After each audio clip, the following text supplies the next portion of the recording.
16 ಕೇಸುಗಳಿತ್ತು ಶ್ರೀಕಾಂತ್ ಪೂಜಾರಿ ಮೇಲೆ. ಆದರೆ ಆ 16 ಕೇಸುಗಳನ್ನು ಉಲ್ಲೇಖ ಮಾಡಿ ಮುಖ್ಯಮಂತ್ರಿ ಸಿದ್ದರಾಮಯ್ಯನವರು ನಿನ್ನೆ ಟ್ವೀಟ್ ಮಾಡಿದರು, 16 ಕೇಸುಗಳಿದೆ ಆತನ ಮೇಲೆ ಅಂತ ಹೇಳಿ. ಇವತ್ತು ದಿನೇಶ್ ಗುಂಡೂರಾವ್ ಅವರು ಕೂಡ ಟ್ವೀಟ್ ಮಾಡಿದರು, ನೋಡಿ ಇಷ್ಟು ದೊಡ್ಡ ಕ್ರಿಮಿನಲ್ ಹೆಂಗೆ ಬಿಡೋಕ್ಕಾಗತ್ತೆ, ನೀವು ಯಾರಿಗೆ ಸಪೋರ್ಟ್ ಮಾಡ್ತಾ ಇದ್ದೀರಿ ಅಂತೇಳಿ. ಯಾರೇ ತಪ್ಪು ಮಾಡಿದರೂ ಶಿಕ್ಷೆ ಆಗಲೇಬೇಕು, ಅದು ಕಾನೂನು ಪ್ರಕಾರನೇ ಆಗಬೇಕು. ಆದರೆ ನಾವು ಹೇಳ್ತಾ ಇರುವಂಥದ್ದು ಅದೇ ಶಹರ ಪೊಲೀಸ್ ಠಾಣೆಯಿಂದ ಕೊಟ್ಟಿರುವಂಥ ಮಾಹಿತಿ ಪ್ರಕಾರ 16 ಕೇಸುಗಳ ಪೈಕಿ 12 ಕೇಸುಗಳಲ್ಲಿ ಆತ ಬಿಡುಗಡೆ ಹೊಂದಿದ್ದಾನೆ. ನಂಬರ್ 1. ಉಳಿದದ್ದು 4. ಈ 4 ಕೇಸುಗಳ ಪೈಕಿ ಕೆಲವುದಕ್ಕೆ ಮುಚ್ಚಳಿಕೆ ಬರೆಸಿಕೊಂಡಿದ್ದೆ, ಇದೇ ಪೊಲೀಸ್ ಠಾಣೆಯಲ್ಲಿ ಮುಚ್ಚಳಿಕೆ ಬರೆಸಿಕೊಳ್ಳಲಾಗಿದೆ. ಇನ್ನು 2004ರಲ್ಲಿ 2009ರಲ್ಲಿ ಮತ್ತು 2018ರಲ್ಲಿ ಮುಚ್ಚಳಿಕೆಯನ್ನು ಬರೆಸಲಾಗಿತ್ತು. ಒಂದು ವೇಳೆ ಆತನ ಬಂಧನ ಮಾಡಲೇಬೇಕು ಅನ್ನುವಂಥದ್ದು ಇದ್ದಿದ್ದರೆ ಈ ಹಿಂದೆ ಆತನನ್ನು ಬಂಧಿಸಬಹುದಾಗಿತ್ತು. ಈಗ ಪ್ರಶ್ನೆ ಉದ್ಭವ ಆಗ್ತಾ ಇರೋದು, 31 ವರ್ಷದ ಹಿಂದಿನ ಈ 1992ರ ಕೇಸ್ನಲ್ಲಿ ಏಕಾಏಕಿ ಆತ ಪೊಲೀಸ್ ಸ್ಟೇಷನ್ಗೆ ಬರ್ತಾ ಇದ್ದಾನೆ. ಪೊಲೀಸ್ ಸ್ಟೇಷನ್ಗೆ ಬಂದು ಏನೆಲ್ಲ ಮಾಹಿತಿಗಳನ್ನು ಕೊಡ್ತಾ ಇದ್ದಾನೆ, ಅಲ್ಲೊಂದು ಸೈನ್ ಹಾಕಬೇಕು, ಅದನ್ನು ಹಾಕ್ತಾ ಇದ್ದಾನೆ. ಇದೆಲ್ಲರಿಗೂ ಗೊತ್ತಿರುವಂಥ ವಿಚಾರ, ಎಲ್ಲೂ ತಲೆಮರೆಸ್ಕೊಂಡು ಓಡಾಡಿಲ್ಲ.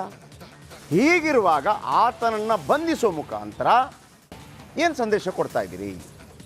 3 ಬಾರಿ ಕೂಡ ಮುಚ್ಚಳಿಕೆ ಬರೆಸ್ಕೊಂಡು ವಾಪಸ್ ಕಳಿಸಿದ್ರು, ಒಳಗಾಕಬೇಕಾಗಿತ್ತು, ಯಾರು ಬೇಡ ಅಂದರು. ಇದೀಗ ರಿಪಬ್ಲಿಕ್ ಕನ್ನಡದಲ್ಲಿ ಪೊಲೀಸರ ದಾಖಲೆ, ಎಕ್ಸ್ಕ್ಲೂಸಿವ್ ದಾಖಲೆಯನ್ನು ನಿಮ್ಮ ಮುಂದೆ ಇಡ್ತಾ ಇದ್ದೀವಿ. ಯಾವುದರಲ್ಲೆಲ್ಲ ಬಿಡುಗಡೆಯಾಗಿದೆ ಅನ್ನುವಂಥ ಒಂದು ಕಾಲಮ್ ಬಿಟ್ಟು ಉಳಿದದ್ದನ್ನು ಟ್ವೀಟ್ ಮಾಡಿದ್ದಾರೆ ಮುಖ್ಯಮಂತ್ರಿಗಳು.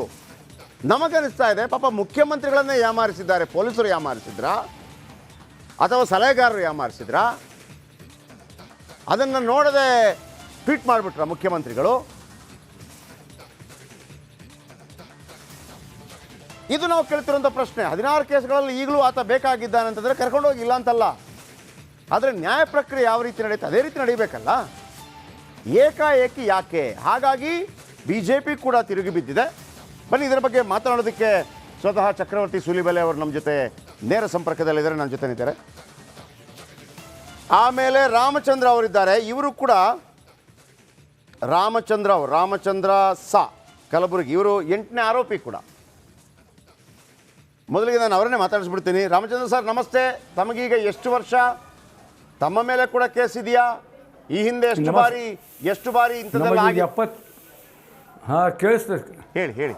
ಓಕೆ, ನಮಗೆ 77 ವರ್ಷ ಸರ್. ಹಾಂ, 77 ವರ್ಷ ರೀ.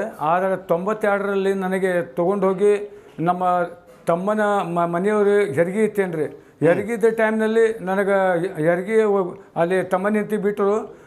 ಆ ನಂತರ ನಾನು ಪೊಲೀಸ್ ಸ್ಟೇಷನ್ ತೊಗೊಂಡೋಗಿ ನನಗೆ ಜೈಲ್ನಾಗ ಹಾಕಿದ್ರು ರೀ, ಟಾಡಾ ಕೇಸ್ ಹಾಕಿದ್ದಾರೆ.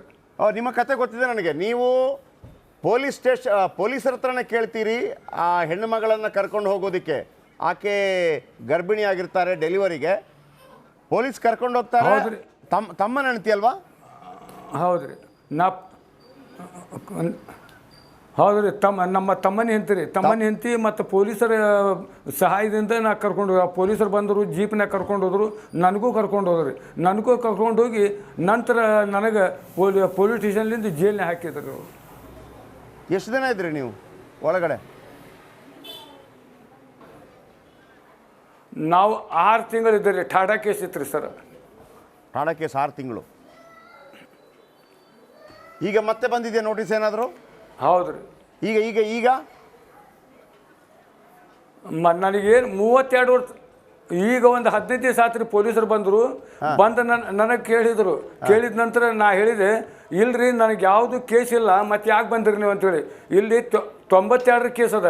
92 ಕೇಸು ರಾಮ ಮಂದಿರದ್ದು, ಬಾಬರಿ ಮಸೀದಿ ಕೇಸ್ ಐತಿ, ಅದು ನೀವು ಬರಲೇಬೇಕಂತ ಹೇಳಿದ್ರು. ನನಗೆ ಯಾವುದಾದ್ರೂ ಸಮಸ್ಯೆ ಒಂದು ವಾರಂಟ್ ಇಲ್ಲ, ಏನಿಲ್ಲ, ನೀವು ಬಂದು ನನಗೆ ಹಿಡಿತೀರಿ ಅಂದ ಮೇಲೆ ನನಗೆಲ್ಲ ಪ್ರೂಫ್ ಬೇಕು, ನನಗೆ ಕರ್ಕೊಂಡು ಹೋಗ್ರಿ ಅಂತ ಹೇಳಿದೆ ನಾನು. ಓಕೆ, ನಿಮ್ಮ ಜೊತೆ ಮಾತಾಡ್ತೀನಿ ಇಲ್ಲಿ